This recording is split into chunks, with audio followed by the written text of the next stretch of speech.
নিষেধাজ্ঞার কারণে পরবর্তী পরীক্ষা না দেওয়া পর্যন্ত বল করতে পারবেন না বিশ্বসেরা অলরাউন্ডার সাকিব আল হাসান। তবে বোলিংয়ে নিষিদ্ধ হওয়ার পর সাকিব যেন নিজেকে ফিরে পেয়েছেন বিধ্বংসী ব্যাটার হিসেবে।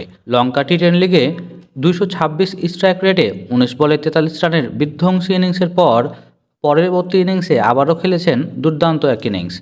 এলিমিনেটর ম্যাচে 362 স্ট্রাইক রেটে 8 বলে 29 রানের ইনিংস খেলেছেন সাকিব। 121 রানের লক্ষ্য তাড়া করতে নেমে 8 বল হাতে রেখেই 6 উইকেটে জয় পেয়েছে তার দল।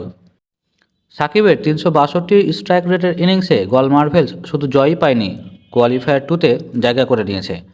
ক্যান্ডি বোল্টসের বিপক্ষে সাকিব যখন ক্রিজে নামেন তখন দলের প্রয়োজন ছিল 22 বলে 39 রান।